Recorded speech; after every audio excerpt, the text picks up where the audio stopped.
Olá! Você sabe o que é e como funciona o novo Fundeb? Por Claudiana Morim Clementino Medeiros, em janeiro de 2022. Para você conhecer o novo Fundeb, primeiro você precisa saber o que é o Fundeb. Fundeb é o Fundo de Manutenção e Desenvolvimento da Educação Básica e também de valorização dos profissionais da educação. É um conjunto de recursos formado por 27 fundos, de 26 estados e do Distrito Federal, e são compostos basicamente por contribuições de impostos dos estados e dos municípios, como, por exemplo, IPVA, ICMS, dentre outros. A União complementa esses recursos do Fundeb quando não se alcança um valor capaz de garantir uma educação básica de qualidade. As contribuições se tornam recursos, recursos a serem utilizados no Fundeb. Como é que calculamos a distribuição dos recursos? A forma de distribuição dos recursos que compõem os fundos será mensurada com base nos novos critérios, conforme as ponderações do valor anual por aluno. Assim, essa distribuição seguirá o número de alunos matriculados nas respectivas redes de educação básica pública. Por isso, é importante preencher o censo de forma correta todos os anos, pois a divisão de recurso entre os estados e municípios dependem do número de alunos matriculados na educação básica. Por isso que os municípios podem receber valores diferentes com relação ao Fundeb. Vejam o desenho. Há uma diferença entre os valores repassados entre os municípios A, B, C, D e E. Esses valores foram calculados de acordo com números de alunos matriculados. Agora vamos ver como é feita a aplicação desses recursos, dos recursos do Fundeb. Como devem ser aplicados os recursos do Fundeb? Devem ser aplicados na manutenção e desenvolvimento da educação básica. O mínimo de 70% desses recursos devem ser destinados à remuneração dos profissionais da educação básica em efetivo exercício. A fração restante, ou seja, no máximo de 30%, deve ser aplicada nas demais ações de manutenção e desenvolvimento da educação básica pública, assim consideradas aquelas dispostas no artigo 70 da LDB. Vamos ver então o que diz o artigo 70 da LDB quanto aos 30%, como devemos gastar com os 30%? O artigo 70 da LDB diz o seguinte, lá no seu inciso 1º, que a remuneração, e aperfeiçoamento vai ser gasto com os 30%. Remuneração de quem? Dos demais profissionais da educação e aperfeiçoamento tanto do pessoal docente como os demais profissionais da educação. No inciso 2º, diz que podemos utilizar os 30% para aquisição, manutenção, construção e conservação de instalações e equipamentos necessários ao ensino. No inciso 3º, diz que podemos utilizar os 30% para uso e manutenção de bens e serviços vinculados ao ensino.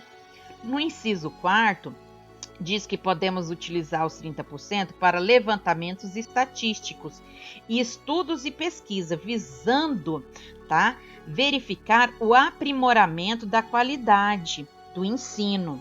O inciso 5º fala que a realização de atividades meio necessárias ao funcionamento dos sistemas de ensino.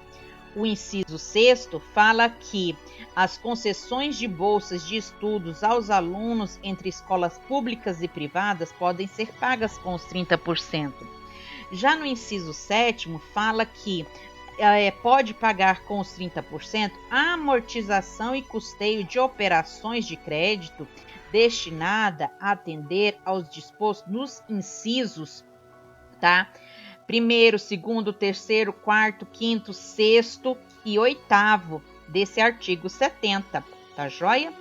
E no inciso 8º fala o seguinte, que pode-se utilizar dos 30% para aquisição de material didático escolar e manutenção de programas de transporte escolar, ok? É isso que pode ser gasto com os 30%. E com os 70%, vamos ver? Com 70% do Fundeb está dedicado à remuneração dos profissionais da educação, que é constituída de todos os pagamentos devidos, salários ou vencimentos. E nele está incluso, tá? As titularidades, o 13º salário, o 13º proporcional, 1/3 de férias, férias vencidas, proporcionais antecipadas, gratificações, hora extra, aviso prévio, gratificação ou retribuição pelo exercício de cargo ou função, de direção ou chefia. E também o salário família. Tudo isso pode ser pago com 70%, tá joia? Ao profissional da educação básica. E também os encargos sociais, como, por exemplo, a Previdência. A nossa Previdência é o Funcristal. E também o FGTS dos professores contratos que participaram do PSS, do Processo Seletivo Simplificado. E independente da vigência de contratação, se ele é concursado, permanente ou temporário através do PSS. E do regime de vínculo de emprego, se é seletista ou estatutário, como é o nosso caso. Observada sempre a legislação e, particularmente, o respectivo plano de carreira e remuneração desses profissionais. Se você entra na porção dos 70%, basta responder às questões do quadro explicativo no Manual de Orientações do novo Fundeb. Vamos prestar atenção? Você é profissional da educação em efetivo exercício na rede de ensino? É professor? Sim ou não? Se você responder que não, você é trabalhador da educação? Possui curso técnico ou superior em pedagogia ou áreas afins? É profissional de graduação e que tenha feito complementação pedagógica? Ou presta serviço de psicologia ou de serviço social para a educação? Se sim, você se enquadra. Se não, você não se enquadra. Se você é professora, você se enquadra, tá? Na porção de 70% para receber, tá ok? No ano de 2021, em Cristalina, 684 professores receberam dos 70% do Fundeb. Desses, 517 são efetivos e 167 são contratos do PSS. E o informativo publicado pela Secretaria de Educação e pela Prefeitura, informando quanto aos valores gastos no ano de 2021, foram destacados. Destaca-se que a atual gestão foram deferidos processos administrativos de titularidades que estavam parados por mais de 16 anos. Que mesmo durante o período mais crítico da pandemia, o município de Cristalina manteve todos os contratos de professores e administrativo, sem a redução dos vencimentos, ou seja, eles continuaram trabalhando em home office. Tá? Todos os meses são deferidos de 10 a 20 licença-prêmios, convertidas em pecúnias, com vista a atender o interesse da administração e do docente, e também do administrativo. Houve rescisão dos contratos do PSS 2020/2021. Mas por que PSS 2020/2021? Porque como em 2020 nós tivemos o período da pandemia, foram prorrogadas, tá? Os professores do processo seletivo também para 2021, porque era inviável fazer um novo processo seletivo, tá joia? Porque estávamos em lockdown. Ao fechar as contas, o financeiro respondeu que gastou não 70% dos Fundeb, mas sim 80% com os pagamentos descritos anteriormente. E para verificar todos esses documentos, você poderá acessar o site da Prefeitura e clicar em um dos campos, Portal da Transparência ou Lei de Acesso à Informação. Para fiscalizar os recursos do Fundeb, foi criado o Conselho de Acompanhamento Social, o CACS.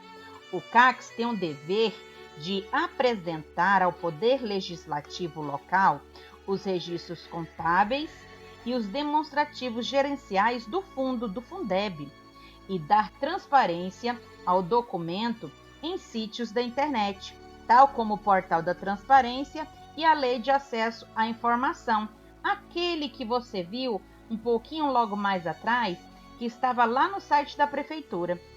Existe a proibição de participar do CACS, como, por exemplo, os titulares de cargo de presidente, governador, prefeito, secretário estadual ou distrital, bem como seus cônjuges e parentes consanguíneos, até terceiro grau. São impedidos também de integrar o conselho pais de alunos ou representantes da sociedade civil que exerçam cargo ou função pública de livre nomeação e exoneração e que prestem serviços terceirizados no âmbito do Poder Executivo, tá joia? Esses não podem participar do CACS, tá? E os mandatos dos membros do Conselho deverá durar no máximo 4 anos. Porém, em dezembro de 2022, teremos novos membros para o CACS, pois termina-se o primeiro mandato. E agora, vamos falar de algo bem interessante, o nosso salário, o nosso reajuste para 2022. Existe uma lei que regulamenta o piso salarial do profissional do magistério? Sim, existe a Lei 11.738, onde o artigo 5º fala que o piso salarial profissional nacional do magistério público da educação básica será atualizado anualmente no mês de janeiro, a partir do ano de 2009. Porém, como os gestores sempre aguardam o pronunciamento oficial do MEC, pois eles têm receio de cometer alguma improbidade. E então, sempre o MEC acaba divulgando anualmente como será o reajuste. Então, cada gestor ele acaba aguardando o pronunciamento do MEC. No entanto, com a criação do novo Fundeb e da emenda constitucional número 108 de 2020, houve-se alguns desentendimentos entre os setores do MEC. Sendo assim, o entendimento jurídico da CGU, que é a Controladoria Geral da União, fez ao MEC, foi de que o MEC deveria informar através de uma nota de esclarecimento, que foi publicada no dia 14 de 1 de 2022, que criará uma nova lei específica para o reajuste do piso do magistério, ficando assim os gestores impossibilitados de realizar tal reajuste antes do MEC solucionar essa questão. Sendo assim, ficaremos no aguardo, tá ok?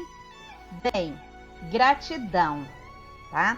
É quando a alma diz obrigada. Então, menininhos, fiquem com Deus.